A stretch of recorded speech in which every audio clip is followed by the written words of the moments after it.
You know, in the cutthroat world of big pharma, survival isn't always about discovering the next miracle drug.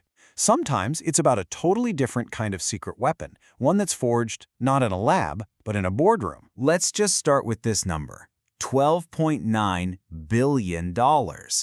It's one of those figures that's so massive it's almost abstract. But what on earth could it be? That's what it is. That was the revenue for Pfizer's cholesterol drug, Lipitor, in just 1 year. For a while, it was the best-selling drug on the planet, an absolute giant. But as we all know, even giants can fall. Okay, now look at this number. Whoa, that's a tiny fraction of the first one. So, what happened to the other $10 billion? This is the brutal reality of what the industry calls the patent cliff. The second a drug loses that patent protection, a flood of cheaper generic versions hits the market. And revenue, it can just fall off a cliff, dropping by 80, even 90%, practically overnight. So this is the big existential question for every single major pharmaceutical company. I mean, think about it. When your greatest hits all have a ticking clock, a built-in expiration date, you can't just invent your way out of the problem fast enough. You need a completely different strategy. So let's just really get our heads around the sheer scale of this problem. This isn't just about a couple of companies having a bad year. The entire industry model is built on a foundation that's designed to crumble over and over again. Get this. Between 2023 and 2030, analysts estimate that $200 billion in drug sales are at risk because of patents expiring. That's not a small leak. That's a dam breaking.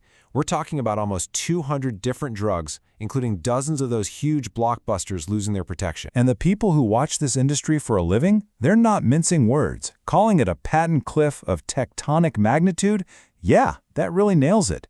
It's a seismic shift that forces everyone to rethink how they do business. And what makes it so incredibly intense is this shrinking timeline. A patent is good for 20 years, which sounds like a long time, right? Well, not really. That clock starts ticking the second the patent is filed, way before it ever gets to a pharmacy. It can take 10, 12 years just to get through all the trials and get FDA approval. So the result? The real-world window you have to earn back those billions in R&D, it's often only 7 to 12 years. It's an absolute race against time. The bottom line is, the old model of just relying on your own labs to invent the next big thing, it's just not sustainable anymore. The costs are too high, the timelines are too tight. You can't just build a bigger lab.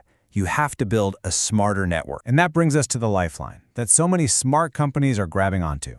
If you can't build everything yourself, you better get really good at working with others. For years, the default strategy for growth was simple: M&A, mergers and acquisitions. You just buy another company. But that's a huge gamble. It's crazy expensive, it's complex, and a lot of the time the two company cultures just clash. The modern alternative that's becoming way more popular is the strategic alliance. It's a much more flexible partnership. It lets you tap into specific expertise, you can share the costs, you can lower your risk, all without the headache of a full-blown merger. But here's the catch, and it is a big one. Just shaking hands and signing a deal doesn't mean it's going to work. In fact, some studies show that more than half of these alliances fail to hit their goals. Why? Well, because making them work is both an art and a science. So, to solve this very real challenge, a whole new field has actually popped up. It's a professional discipline that's designed for one thing: making these complicated partnerships actually work. Welcome to the world of alliance management. Think of it as a formal system, a playbook for turning a partnership from a coin toss into a reliable engine for growth. It's all about creating the right conditions so that every single alliance has the best possible shot at succeeding. So how does it actually work? Well, experts have kind of boiled it down to 3 simple equations for success. First, you've got the synergy equation. 1 + 1 has to be greater than 3. The partnership has to create way more value than what the two companies could do on their own. Second, the alignment equation. 1 + 1 must equal 1. The two partners have to act like a single, unified team with a common goal. And third, the value distribution equation. The value you create has to be divided up fairly and smoothly between the partners. If you can get those 3 things right, you're in great shape. Of course, making those equations work isn't magic. It takes a very specific kind of person, a leader who's like the diplomat of the deal. And it's really important to understand how this role is different. A project manager, they focus on the project.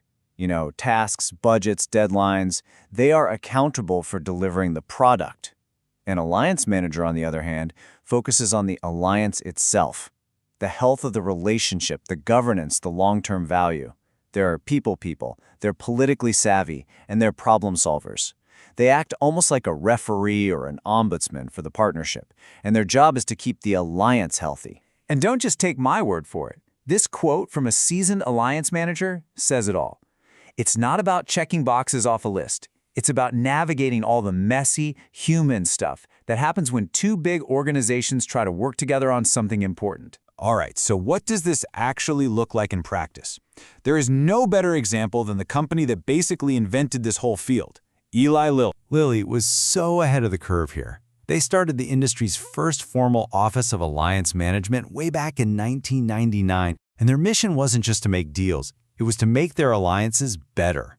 They develop their own system, they assess every potential partner on everything from strategy to culture, and they keep a database of all the lessons they've learned. And most importantly, they have dedicated alliance managers whose only job is to be an advocate for the partnership itself. And one of their coolest tools is something they call the Voice of the Alliance survey.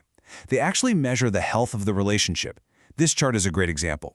They track all kinds of things, but trust is a huge one. In year one of this particular partnership, the trust score was not great. But after the alliance manager stepped in, smoothed things over, and fixed some issues, look what happened in year two. The score jumped way up. That's data-driven relationship building, and it works. And that, right there, is the big takeaway. By getting serious about the art of partnership, companies like Lilly have turned alliances from this risky, defensive move into a powerful, proactive strategy. It's become a reliable, repeatable way to create value and stay ahead of the game. Which really leaves us with one last question to chew on. As the world keeps changing and collaboration becomes more important in every industry, not just pharma, you have to wonder, is the alliance manager about to become the next must-have role for any company that wants to win?